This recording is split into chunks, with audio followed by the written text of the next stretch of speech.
Notebook.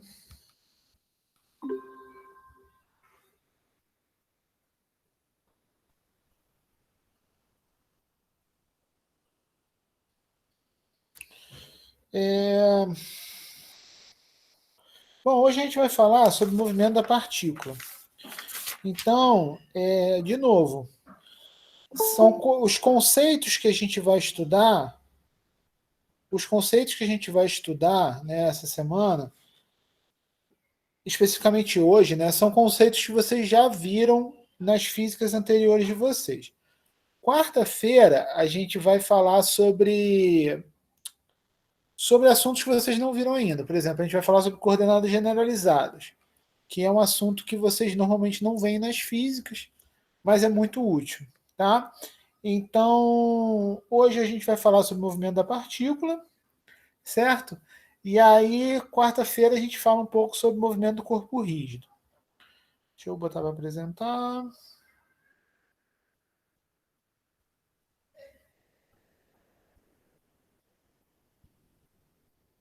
Pronto.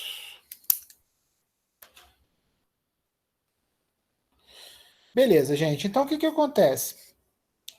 O movimento da partícula são conceitos que vocês já viram, né? Só que aqui a gente vai estudar com um certo rigor. Já estudar com certo rigor matemático maior, né, digamos assim. Certos conceitos que vocês já viram, a gente vai estudar com um rigor um pouco maior. Então, essa primeira parte do movimento da partícula, eu exemplifico tudo com uma trajetória, com uma partícula que está fazendo uma trajetória elíptica. Elíptica não, uma trajetória de hélice, né? Então, eu pego, é uma partícula que ela está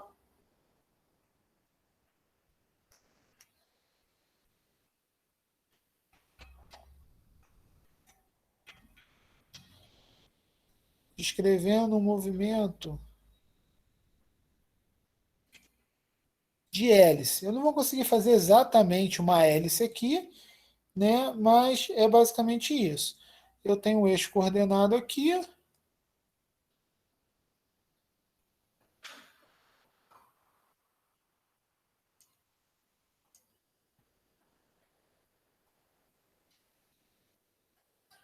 Tenho um eixo coordenado aqui. X, Y, Z padrão, né? X, Y, Z. E aqui eu tenho os unitários também. X unitário, Y unitário, Z unitário, né? Os vetorzinhos aqui. X unitário, Y unitário, Z unitário. Padrão que vocês estão acostumados. Aí, como é que eu descrevo essa trajetória? Aqui eu tenho o raio dessa minha hélice, tá? Essa hélice tem um raio R, né? Que é o raio aqui. Se eu pegar, por exemplo, a projeção dessa hélice,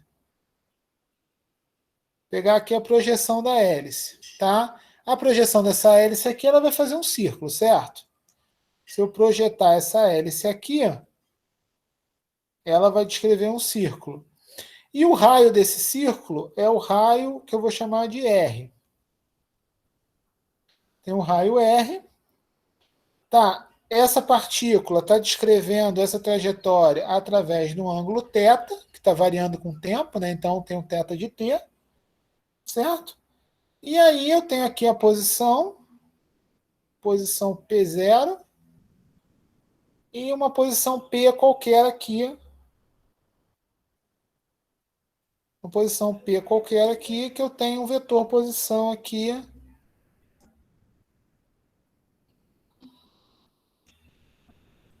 que eu vou chamar de R vetor. Tá? Então não confunda os R's. Você tem o R da trajetória, que é esse R sem ser vetor, e você tem o R vetor, que é justamente o vetor posição aqui. Aqui eu tenho um vetor, por exemplo, até P0, eu tenho um vetor R0. Ok? Então, beleza. O que é a primeira coisa que a gente tem que pensar aqui que vai ajudar a gente justamente a pensar sobre as coordenadas generalizadas no futuro? Para descrever um problema, eu tenho sempre que pensar em duas coisas. Primeiro, a quantidade de graus de liberdade que eu tenho e a quantidade de vínculos que eu tenho. Então, o que é a quantidade de graus de liberdade e o que é a quantidade de vínculos? A quantidade de grau de liberdade vai determinar quantas coordenadas você precisa para descrever o seu problema, quantos parâmetros você precisa para descrever o seu problema. E a quantidade de vínculos vai reduzir essa quantidade de parâmetros. Tá? Então, a princípio, olhando para cá, esse movimento está sendo descrito em XYZ. Então, é de se esperar, por exemplo, que eu tenha necessidade de três coordenadas, um x de t, um y de t e um z de t. Certo? Só que, como essa partícula ela não está se movendo livremente, a trajetória dela é uma hélice, ela está se movendo nessa trajetória helicoidal aqui, de cara eu já vejo que eu tenho um ângulo que ele está variando, certo? Porque essa partícula está saindo daqui, ela está rodando, ela está girando aqui e está subindo. Então, como ela está girando e subindo, se eu usar o θ, eu consigo cortar dois parâmetros aqui. Eu uso um parâmetro só. E eu continuo usando o z. Então, por exemplo, em vez de escrever x e y, eu vou usar uma coordenada, o θ de t, para descrever o meu x e o meu y. Por quê? Porque eu sei que essa partícula está seguindo uma trajetória helicoidal. E esse z de t é porque ela está subindo, não tem como eu fugir desse z de t. A princípio, eu não tenho como eu fugir desse z de t. Então, a princípio, eu vou descrever essa partícula dessa forma. O x de t vai ser r cosseno θ, o y de t vai ser r seno θ, e o z de t vai ser o próprio z. Tá? Esse R aqui é constante, né? Que é o raio da trajetória. Então, esse R, ele não é uma variável. Tá? Esse R só variaria se essa hélice estivesse, por exemplo, aumentando ou diminuindo. Se fosse uma hélice como uma espiral. Por exemplo, se eu tivesse uma hélice que começasse pequena e fosse aumentando e aumentando, então aí eu teria que mexer nesse raio também. Mas como a minha hélice ela é constante, né? Ela não muda esse raio, certo? Eu tenho isso aqui. A outra coisa que eu falei, que eu esqueci de botar, que diz no exemplo, né, no problema, é que o passo dessa hélice é A. O que é o passo da hélice? O passo é essa distância aqui, ó. É a distância de uma volta até a outra, por exemplo. Essa distância aqui é o passo da hélice. O passo dela é A. Tá? Mas voltando aqui. Então, vocês podem ver que aqui eu tenho o quê? Aqui eu tenho dois parâmetros. Eu tenho duas funções. Eu tenho θ de t e eu tenho z de t, certo? Só que, olha só, lembra lá da primeira lista, primeira aula da gente. Quando a gente tinha um movimento linear, quantas funções eu usava para descrever meu movimento? Quando meu movimento era linear, eu usava uma função só para descrever meu movimento. Eu não usava duas funções. Então, o que é isso? Isso, falar que o movimento é linear é um vínculo. Falar que o movimento está se movendo em uma linha, em uma dimensão, é um vínculo. Tá? Então, por ele ser um movimento linear, eu não vou ter que ter dois parâmetros, eu vou ter um parâmetro só, porque eu tenho dois parâmetros para descrever, mas com esse vínculo eu reduzo um parâmetro. Agora, como é que eu vou reduzir esse parâmetro? Eu vou reduzir esse parâmetro, olha só, o θ não tem como eu mexer, porque o θ aqui é a forma que ele tá, é o ângulo que ele está girando, é a função que está fazendo ela girar. O que eu tenho que ver é quem vai ser esse z aqui. Será que eu consigo escrever esse z em função de θ? Consigo escrever esse z em função de θ. Não é algo simples de se ver, mas é possível, tá? Por exemplo, Como é que a gente vai fazer esse z em função de θ? Vai ser por analogia, tá? Não é algo simples de fazer, mas a gente vai fazer por analogia. Então, acompanha meu pensamento aqui. Ó. Tem um desenho que eu fiz na nota de aula, tá? Que é um desenho assim. Deixa eu tentar reproduzir ele aqui. Ó. Poderia ser por produto vetorial ou escalar, mestre? Cara, não estou falando de vetores, né? Eu estou falando de funções. Então, Eu mas tenho aí que a gente não substituiria as funções nos produtos, não? Não poderia fazer isso, não? Olha, não sei. Não sei se poderia. A princípio, eu não vejo como fazer, tá? Mas depois tu pode tentar ver se tu consegue fazer por produtos vetoriais escalares, cara. A princípio, eu não vejo. Mas eu acho que é uma boa tentativa você tentar isso aí que você pensou. De repente fica até mais simples. Pode ser uma tentativa. Show. Quando tu for estudar essa parte, tenta ver se tu consegue fazer assim. Eu vou fazer por analogia, porque, inclusive, isso aqui foi uma coisa. Eu demorei muito tempo para entender, tá? Esse problema. Porque não é simples ver essa analogia, não é simples, tá? Então, aqui, ó, o que é esse desenho? Esse desenho é a minha trajetória, que eu chamei de S, tá? É a minha trajetória helicoidal aqui. Aqui é o quanto ela sobe, que é o meu Z, tá? Aqui é o meu ângulo e meu raio. Então, isso aqui fica o R θ, né? Esse arco aqui é o R θ, ok? Então, eu tenho isso. Agora, pensando por analogia. Quando eu tenho θ igual a 2π, quando eu tenho θ igual a 2π, eu vou ter que Z vai ser igual ao passo. Eu vou ter que Z vai valer o passo. Por quê? Porque θ igual a 2π, eu vou dar uma volta inteira. Então, eu vou começar aqui e dei uma volta inteira. Beleza? Então, Z é igual ao passo. Se eu tenho θ igual a 4π, eu vou ter 2 passos. Então, o que eu posso fazer aqui? Eu posso pensar que, na verdade, Z eu posso escrever como A dividido por 2π vezes θ.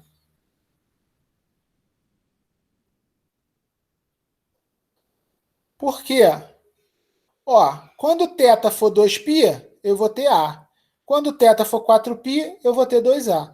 Assim, eu consigo escrever a minha função em função de θ. Então, isso aqui, na verdade, passa a ser R cosseno θ, R seno θ, mas meu Z passa a ser escrito como A sobre 2π θ. Entenderam a analogia que eu fiz aqui dos passos? Você tem que olhar para a hélice e observar essa analogia, tá? Não é simples de ver essa analogia, mas você consegue observar pela hélice que isso acontece. Conseguindo visualizar isso? Mestre, eu não consegui visualizar, não. O senhor poderia repetir, por favor? Eu também me Posso. confundi um pouco, professor. É porque assim, cara, fazendo aqui é complicado. Olha só. Eu vou começar a hélice, tá? Então, olha só. Comecei daqui desse ponto. Quando eu chegar nesse ponto de novo, aqui, ó, comecei desse ponto. Quando eu chegar nesse ponto de novo, que seria o 2π, correto? Eu vou ter. Qual vai ser a altura que eu vou ter daqui até aqui? A altura que eu vou ter daqui até aqui é Ah, o passo. É A. Certo? Então, quando θ é igual a 2π, o meu Z, a minha função Z, vale A. Se eu fizer, como a minha hélice é uma hélice regular, eu não tenho diferença da variação aqui. Quando eu tiver θ igual a 4π, o meu Z vai ser o quê? 2A. Se eu tiver θ igual a 6π, o meu z vai ser 3A. Então, se você for fazendo essa sequência, eu vou ter justamente isso aqui. Porque quando θ for 2π, eu vou ter A. Quando θ for 4π, eu vou ter 2A. Quando θ for 6π, eu vou ter 3A e assim por diante. Então, eu consigo escrever z em função de θ. E aí eu mato o parâmetro z. Eu fico tudo em função de θ. Conseguiram ver dessa vez? Ou ainda não? Eu não teria essa visão, não. Eu acho que eu estou entendendo o que você está fazendo, mas bem Ó, explicado. esse é importante, cara. Entender o que eu estou fazendo que é o importante. É o que eu falei. Esse exemplo eu tirei do livro do Tenenbaum, como todos os exemplos que a gente vai ver. No livro do Tenenbaum, ele faz isso aqui muito simples. Ele chega assim e fala: podemos ver facilmente que é isso. Não é fácil. Eu fiquei muito tempo pensando nesse exemplo até entender esse z igual a sobre 2π vezes θ. Muito tempo. Você falou que você ficou muito tempo até entender isso já para dar aula para gente, não foi na época que você era aluno, não? Não, foi para dar aula para vocês. Eu fiquei muito tempo para entender isso para dar aula para vocês. Tem muita coisa no livro Tenenbaum que é assim, cara, que tipo assim, ele de um parágrafo para o outro, ele faz assim, é muito fácil ver isso. Muitas vezes não é. No último capítulo a gente vai ver outra coisa que não é fácil de ver também, que eu fiquei outro dia, sei lá, umas 3 horas para tentar entender o que ele fez. Então, essas sacadas realmente não são simples. Mas elas têm que existir. Igual o Alisson estava falando. Ele fala, será que não dá para fazer por vetor?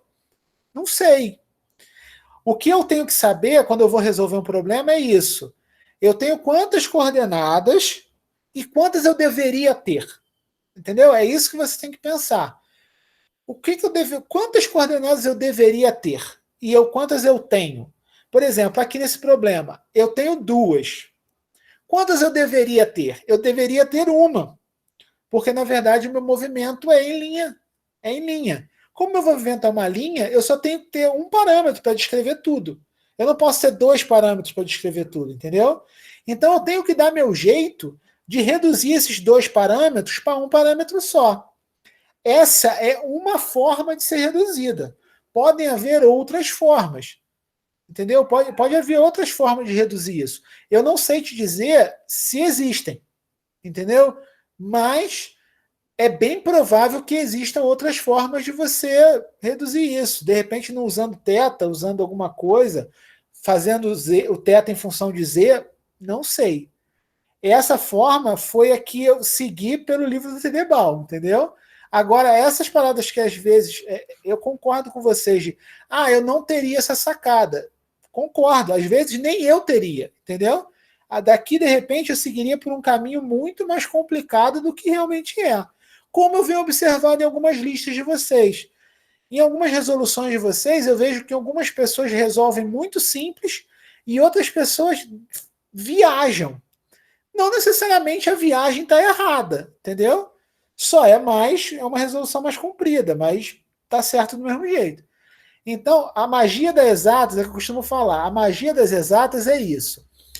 Enquanto nas humanas você tem várias formas de tratar o mesmo problema e muitas vezes várias respostas para o mesmo problema, nas exatas não. Nas exatas você tem uma resposta só para o seu problema, mas você tem várias formas de tratar aquele problema para chegar na mesma resposta.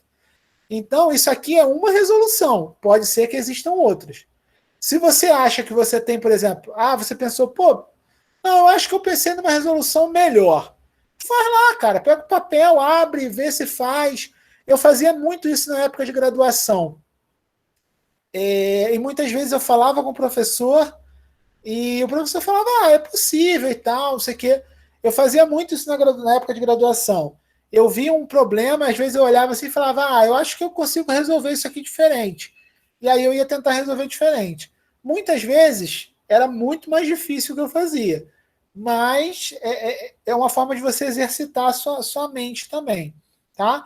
Então, eu quero que vocês entendam, não que vocês queiram ter as sacadas para chegar nesse ponto. Então, é isso. Entenderam o que eu fiz aqui? Entendi, mestre. Entenderam? Então, show. É isso que eu quero de vocês. Então, outra coisa que eu quero que vocês entendam, tá? Mais importante que entender o que eu estou fazendo agora é entender o conceito por trás disso. Vocês entenderam quando eu falei que eu tenho 2 parâmetros, mas eu deveria ter um parâmetro?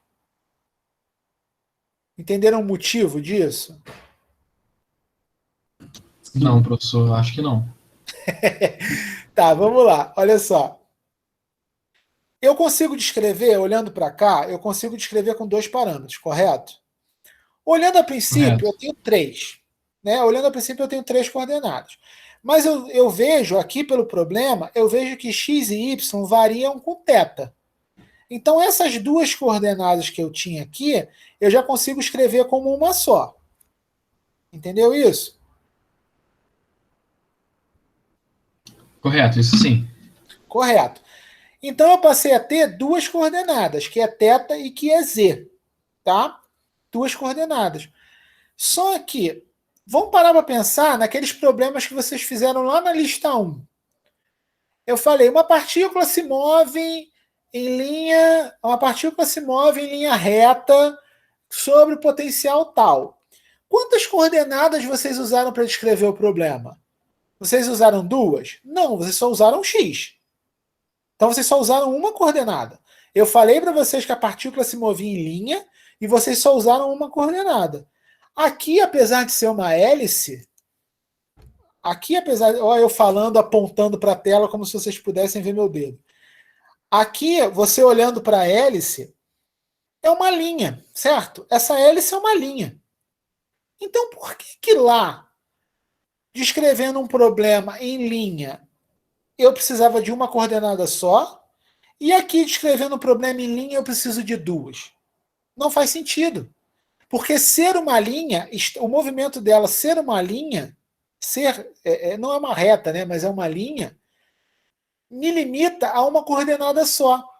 Então, ao invés de eu ter 2 coordenadas, eu preciso de uma coordenada só.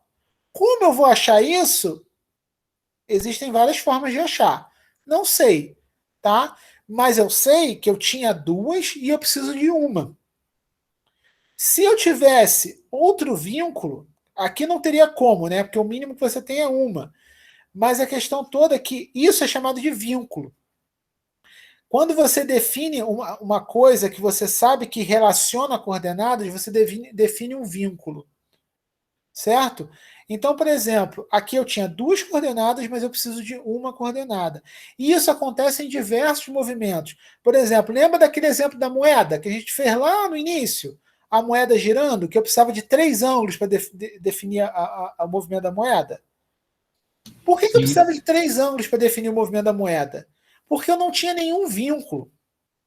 Se eu dissesse para você, a moeda está se movendo sem inclinar.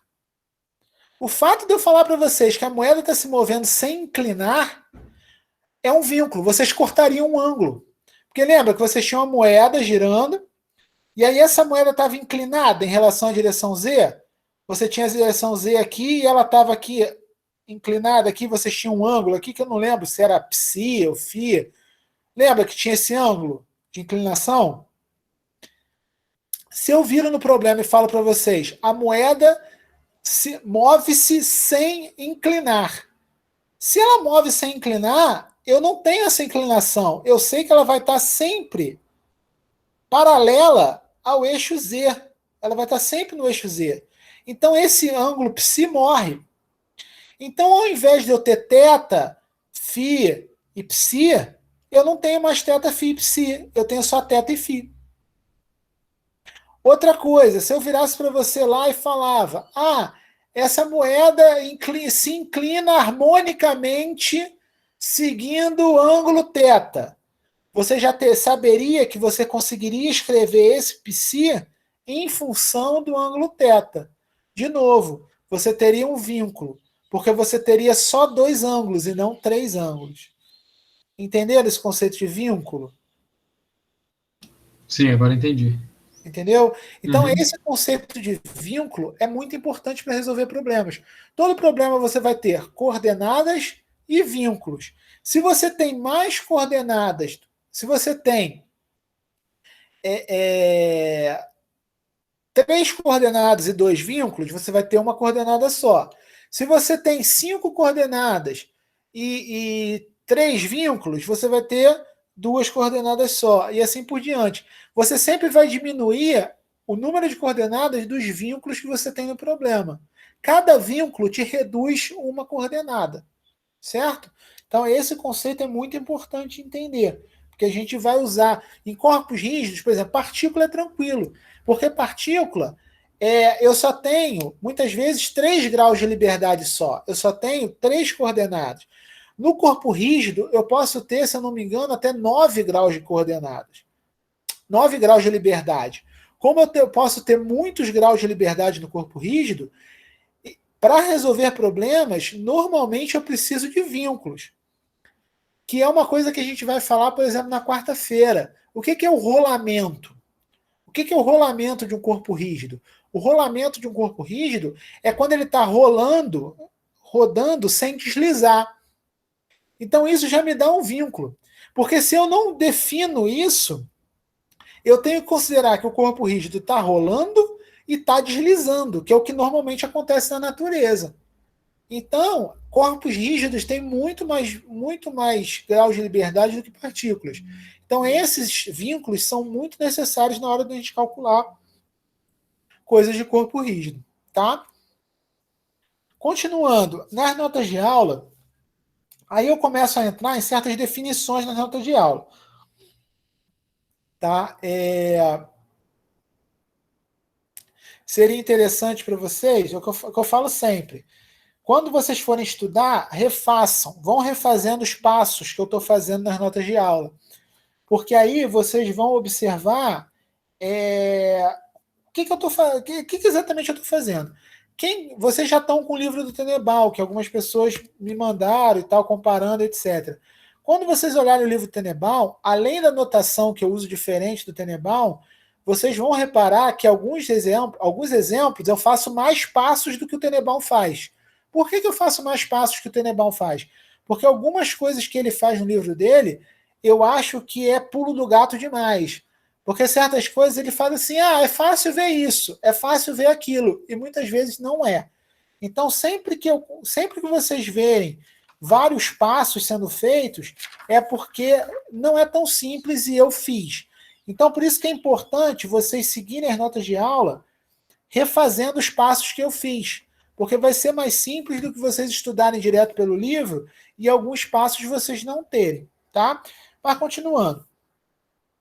Então, logo depois disso, eu acho a trajetória, tá? Eu acho a trajetória da partícula, certo? É um cálculo de trajetória que vocês já fizeram anteriormente, não é difícil de fazer, é só achar o módulo do vetor, né? Achar o módulo do vetor dr, né? Que é o vetorzinho da trajetória, e integrar ele ao longo de todo o ângulo, certo? Então não é difícil achar isso, vocês vão entender isso fácil, tá? E depois eu começo algumas definições que vocês não estão acostumados, tá? Quais são essas definições que vocês não estão acostumados? Eu vou apagar isso aqui. Eu acho que eu não vou precisar mais disso. Qualquer coisa eu desenho de novo. Quais são as definições que vocês não estão acostumados? Nessas definições, eu defino vetores unitários, um vetor unitário tangente e um vetor unitário normal à trajetória. Tá? Por que eu estou fazendo isso?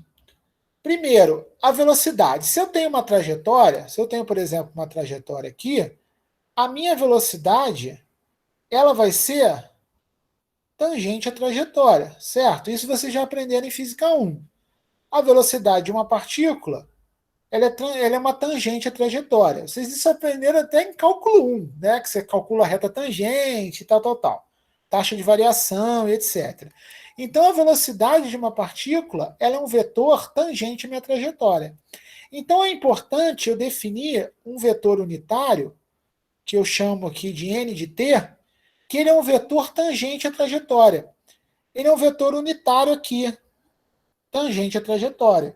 Então, a minha velocidade, no caso aqui, a minha velocidade, nada vai ser, não vai ser, na verdade, a derivada do vetor R. E essa derivada do vetor R, eu digo que é S ponto NT. Quem é esse ponto? S é a trajetória. Essa é a trajetória que eu calculei aqui nas notas de aula, na equação 56. Tá? Essa é a trajetória. A trajetória, na verdade, é S igual a R ao quadrado mais A sobre 2π ao quadrado, A sobre 2π ao quadrado, vezes θ. Tá? Essa é a trajetória. Ah, professor, não entendi por que essa trajetória. Quando vocês refizerem as contas, vocês vão entender. Tá? Essa é a trajetória. Então, a minha velocidade é a posição, vetor posição derivado, ou isso aqui. Ou seja, a minha velocidade ela é proporcional ao vetor tangente unitário.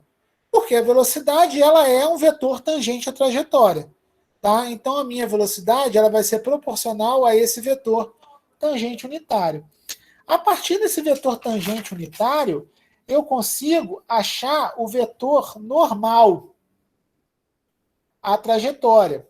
Por que é importante achar o vetor normal à trajetória? Porque é o vetor perpendicular, diretamente perpendicular ao NT, certo? Se o NT está aqui, o NN, por exemplo, que é o vetor normal, vai estar aqui, que ele é um vetor perpendicular. Tá? Como é que eu acho o vetor NN? O vetor NN nada mais é do que a derivada do vetor tangente. O vetor normal vai ser igual à derivada do vetor tangente dividido pelo módulo do vetor tangente. Tá? Derivada dividido pelo módulo. Certo? Por que é importante fazer essa definição? Lembra, qualquer vetor unitário eu consigo achar a derivada através daquele teorema zero. Então é só multiplicar pela velocidade angular que eu vou ter essa derivada aqui. Então esse vai ser o vetor normal. Oi? Esse vetor n tangente, ele é unitário? Todos os vetores é unitário. Então o módulo dele vai ser 1? É. Então, Pois é. Por que isso aqui é questão de nomenclatura? Na verdade é porque não é que eu errei, tá? Tem uma bolinha.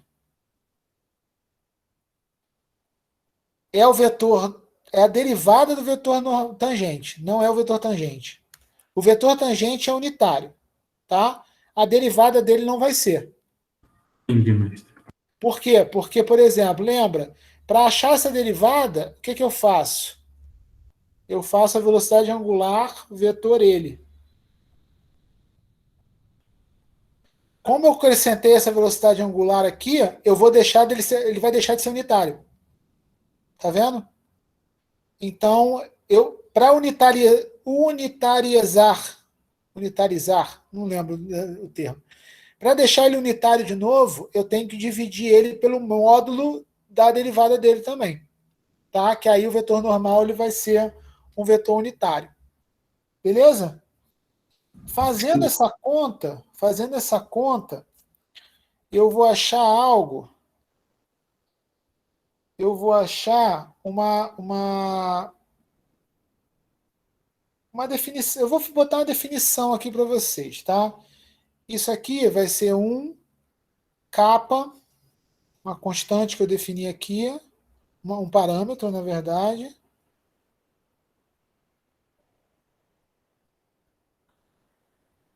Esse ponto aqui vai vir justamente daqui, ó, da velocidade, da definição do NT. E esse K, 1 sobre kappa, é justamente um valor que eu vou ter de transformar ele em unitário de novo. Que eu tenho que transformar ele em unitário de novo.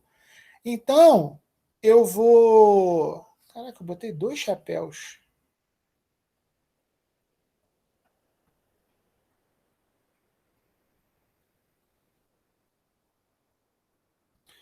Eu vou transformar ele em unitário de novo. Então eu tenho que definir pelo esse capa. Esse capa é definido como a curvatura da trajetória. Por que ele é definido como a curvatura da trajetória? Porque essa derivada aqui, esse módulo da derivada, vai entrar alguma coisa com a velocidade angular. Então você vai ter uma relação direta com a curvatura da trajetória. Então esse capa, ele é chamado de curvatura da trajetória. De novo, as coisas que eu estou falando aqui, vocês conseguem ver melhor, mais explicado na nota de aula, tá? E se vocês quiserem mais detalhes ainda sobre alguns parâmetros, é só olhar no livro do Tenenbaum, que ele, alguns conceitos ele trabalha melhor do que as minhas notas de aula, porque as notas de aula são simplificadas. Se você quer mais detalhes sobre algumas coisas, esse capa, se eu não me engano, ele não trabalha melhor não. Mas se você quer mais detalhes sobre os conceitos teóricos por trás,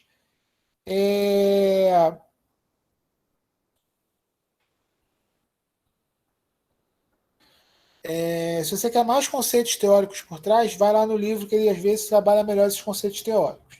Tá? E esse capa, a curvatura da trajetória, eu defino nas notas de aula que esse capa é o contrário da curvatura, do raio de curvatura. Então eu tenho o raio de curvatura, que é o inverso da. O raio da trajetória é o inverso da curvatura da trajetória. Isso aqui é uma relação que, se vocês calcularem o raio da trajetória e calcularem a curvatura da trajetória, vocês vão ver que tem essa relação aqui. Tá? Vocês podem simplesmente acreditar em mim, ou vocês podem pegar e calcular separado o raio da trajetória, calcular separado quanto vai ser esse capa aqui, que eu calculo, na verdade, nas notas de aula esse capa está calculado, e aí você vai ver que vale realmente essa relação aqui do inverso, que o raio da trajetória é realmente o inverso da curvatura da trajetória. Tá? Isso tudo aqui está calculado nas notas de aula. Eu não vou calcular aqui porque é um cálculo meio extenso. Tá? Não é rápido fazer isso, mas está lá passo a passo. Quem já olhou as notas de aula está lá numeradinho passo a passo. E é aquilo. Não entendeu algum passo? Quarta-feira você pergunta ou manda mensagem e a gente tenta resolver, tá bom? Aí, a partir disso, por que eu calculei esse NN? Por que eu calculei esse NN? Lembra da aceleração de uma trajetória? Por exemplo, eu tenho essa trajetória aqui. Lembra que quando eu tenho uma trajetória, eu tenho dois tipos. Se eu tenho a trajetória curva, lembra que eu tenho dois tipos de aceleração? Que eu tenho uma aceleração que eu chamo de aceleração tangencial e eu tenho uma aceleração que eu chamo de aceleração centrípeta. Lembra que tinha essas duas acelerações? Por que eu calculei esse N normal aqui? Porque, na verdade, a aceleração tangencial ela vai estar tangenciando a trajetória. A aceleração centrípeta ela vai estar normal à trajetória. Lembra que a aceleração centrípeta ela aponta para o centro da trajetória? Então, por exemplo, se você tem a trajetória curva, e você pega um determinado ponto aqui. Aqui é o centro da trajetória. Aqui você vai ter a aceleração tangencial e aqui você vai ter a aceleração centrípeta. Lembra? Isso aqui vocês viram até no ensino médio. Tá? E que a aceleração do problema é sempre a aceleração tangencial mais a aceleração centrípeta? Isso vocês viram lá no ensino médio? Então, por que eu defini um vetor normal tangente e um vetor unitário tangente e um vetor unitário normal? Justamente para eu conseguir escrever a aceleração em função desses dois parâmetros. Fazendo a derivada da velocidade, derivando a velocidade no tempo, ou seja, a velocidade que é isso aqui, derivando ela no tempo, eu vou achar duas grandezas. Eu vou achar S2 pontos vezes o vetor tangencial, mais S ponto ao quadrado, capa, vezes o vetor normal. Esse é o resultado que eu vou achar. Tá? Como eu disse, está calculado direitinho nas notas de aula. Eu fiz o passo a passo nas notas de aula para vocês conseguirem entender, tá? Mas refaz, tudo que eu fiz na nota de aula, você refaz, porque quando você refaz à mão, né, vendo você mesmo, você sempre encontra alguma dificuldade que só lendo você não encontra, tá bom? E aí eu consigo achar aceleração.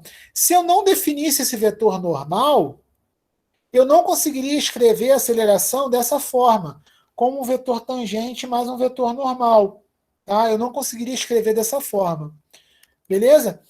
Então, eu defini para isso. Só que agora, vocês já podem pensar numa maldade. Qual é a maldade que vocês podem pensar? Se eu tenho aqui um referencial tridimensional, se eu tenho x, y, z, isso é um referencial fixo, tá? Eu posso pensar em ter um referencial também na partícula, concordam? Eu posso botar um referencial na própria partícula. Para ter um referencial na própria partícula, eu preciso de 3 vetores ortogonais entre si. 3 vetores unitários ortogonais entre si. Eu já tenho 2. Eu tenho o tangente e o normal. Certo? Eu tenho o tangente e o normal. Como é que eu posso definir outro vetor unitário para completar essa base, esse referencial que se move junto com a partícula? Eu defino um vetor unitário que eu chamo de binário. O vetor unitário binário, ele nada mais é do que o produto vetorial entre o vetor tangente e o vetor normal. Esse é o meu vetor binário. Quando eu defino o NB aqui, olha só, agora eu tenho um referencial, porque eu tenho 3 vetores que estão se movendo junto com a partícula. Conseguiram ver? Eu tenho 3 vetores que estão se movendo junto com a partícula, que é justamente o NT, que é o vetor tangente, o NN, que é o vetor normal, e o NB, que é o vetor binário. Tá? Eu tenho esses 3 vetores aqui, certo? E aí, eu consigo, através desses 3 vetores, definir, por exemplo, qual é a velocidade angular dessa partícula em relação ao referencial fixo. E isso é muito útil. Por que é muito útil? Porque isso me dá uma forma geral para qualquer problema. Eu consegui calcular a velocidade angular de qualquer problema. Tá? E aí é justamente a equação 76, que começam a aparecer outros parâmetros aqui. A equação 76 da nota de aula, ela me dá a forma mais geral da velocidade angular de uma trajetória, de um referencial em relação ao outro referencial fixo. Deixa eu abrir um novo aqui, tá uma bagunça já.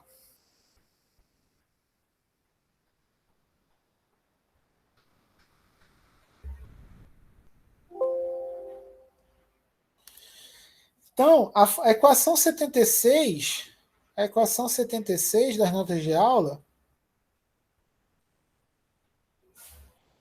ela, na verdade, define o quê? A equação 76 fala que, por exemplo, o ômega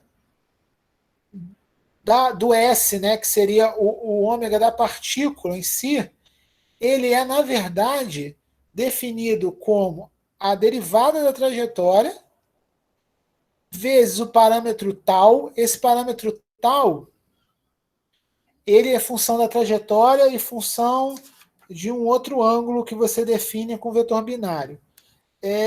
Vezes o n tangencial mais o kappa vezes o n binário. Isso aqui é uma equação geral para achar a velocidade angular de uma partícula. Por quê? Por que eu chego nessa equação? Eu parto da seguinte forma. Para achar o ômega de S em R, se eu tenho um referencial composto por 3 vetores andando na partícula, como é que você acharia a velocidade angular mais geral? A velocidade angular mais geral seria um ômega t multiplicado por nt mais um ômega n multiplicado por nn mais um ômega B multiplicado por NB. Fazendo as contas aqui, fazendo as comparações com os parâmetros, eu chego nessa equação 76. De novo, é importante vocês tentarem chegar nessa equação 76 da mesma forma que eu cheguei, para entender os o passo a passo disso, tá? Quarta-feira, o que vocês não entenderem dessa parte, quarta-feira vocês me perguntem, tá bom? Vocês me perguntam porque isso aqui é importante, tá legal? E aí eu consigo achar esse ômega para o problema em si, né? Eu consigo usar essa fórmula aqui 76 e achar o ômega para o problema em si que a gente está trabalhando, certo? Então o que acontece? Vou repetir, eu corro o risco de ser chato, mas beleza. Vou repetir. Vocês precisam pegar as notas de aula e ir fazendo passo a passo o que eu fiz, para entender da onde vêm esses parâmetros, como é que eu cheguei nesses resultados, e o que vocês não entenderem, vocês vão me perguntando, tá? Vão tirando dúvida quarta-feira me pergunta, vão tirando suas dúvidas, certo? É importante vocês refazerem isso, tá bom? Mas basicamente, qual é o conhecimento, como já diria o Telecurso 2000, como é que você faz, o que é? Vamos para a hora da revisão. Quais são os conceitos principais da aula de hoje? O conceito principal da aula de hoje é coordenar parâmetros, né, vínculos versus graus de liberdade, que você tem graus de liberdade menos o vínculo, são iguais os parâmetros que você tem para resolver seus problemas. Isso é muito importante vocês manterem na cabeça de vocês, que vocês vão usar para todos os problemas, tá? E a outra coisa importantíssima da aula de hoje é que através de 3 vetores você consegue achar um referencial em qualquer movimento de qualquer partícula. Quais são esses 3 vetores? É o vetor normal, a trajetória, o vetor tangente à trajetória, o vetor normal à trajetória e o vetor binário. São os 3 vetores que te dão um referencial, tá, em relação a qualquer partícula que está se movendo. Então, se você for estudar o movimento de qualquer partícula, você sempre pode definir esse referencial aqui, tangente, normal e binário. Através desse referencial, você acha a velocidade angular de qualquer partícula e aí você mata o problema. Tá? Então, por exemplo, você vai resolver o problema de uma partícula. Quer resolver o problema de uma partícula? Quais são o passo a passo para resolver o problema de uma partícula? Primeiro passo: quantos parâmetros eu preciso, quantos graus de liberdade eu tenho nesse problema? De quantas coordenadas eu vou precisar para resolver esse problema? Ah, vou precisar de uma. Pô, mas eu estou vendo 3. Então, você tem que achar quais são os vínculos que envolvem esse problema. Quais são esses vínculos que vão fazer você cair de 3 para 1? Tá? Depois, achou os vínculos bonitinho, achou qual é a sua coordenada que você vai trabalhar o problema. Depois disso, você tem que achar o quê? Acha o vetor tangente, antes de calcular velocidade, antes de calcular qualquer coisa. Acha qual é o vetor tangente, acha qual é o vetor normal e acha qual é o vetor binário. Certo? Esses 3 vetores vão ser muito úteis para vocês. Depois disso, você tem que começar a achar os parâmetros do problema, que é a trajetória, curvatura, raio de trajetória e assim por diante. Esse tal é chamado de torção da trajetória. Ele também é muito importante ser calculado. Todos esses parâmetros você precisa ter. Se você tem as coordenadas que você vai trabalhar, os vetores unitários já prontinhos, esses vetores unitários prontinhos, e os parâmetros calculados, acabou seu problema. Você resolveu o problema inteiro. Tá? Então, é o passo a passo de resolver o problema de uma partícula. Beleza? Mas vocês vão entender melhor quando vocês pegarem as notas de aula e irem fazendo passo a passo o que está nas notas de aula. Beleza? Então, eu preciso que vocês façam isso para quarta-feira. Porque quarta-feira a gente vai falar de movimento de corpo rígido, certo? E rolamento, movimento de corpo rígido, rolamento e coordenadas generalizadas. Beleza? Então, eu preciso que vocês entendam bem os conceitos que a gente estudou hoje. Para quarta-feira, vocês entenderem melhor o que a gente vai falar. É muito mais fácil você trabalhar com o movimento de uma partícula do que você trabalhar com o movimento do corpo rígido. Se você não sabe direito trabalhar com o movimento de uma partícula, você não vai entender o movimento do corpo rígido. Beleza? Então, eu preciso que vocês peguem isso e vocês façam. Eu acho que, como nas notas de aula eu tentei destrinchar bem isso para vocês, eu acho que se vocês pegarem umas 2 horinhas, vocês conseguem fazer todas essas contas, sem problema nenhum, tá? Eu acho que não é mais do que 2 horinhas que vocês vão levar. Se vocês forem pelo livro Tenebal, talvez vocês demorem mais, porque o livro Tenebal tem os pulos do gato que é difícil, cara, não é simples de ser visualizado, tá bom? Então a missão de vocês essa semana, além de fazer a lista e entregar, é pegar as notas de aula e ir vendo passo a passo o que a gente está fazendo nas notas de aula. A partir dessa semana, as notas de aula vão começar a ficar muito mais pesadas do que a gente estava vendo. Então, vocês precisam, assim que eu botei a nota de aula, vocês precisam tentar, pelo menos, dedicar um tempinho para, pelo menos, dar uma lida antes das aulas, para vocês entenderem melhor o que eu estou falando. Tá bom, pessoal? Então, a missão de vocês é essa. Lista de exercício e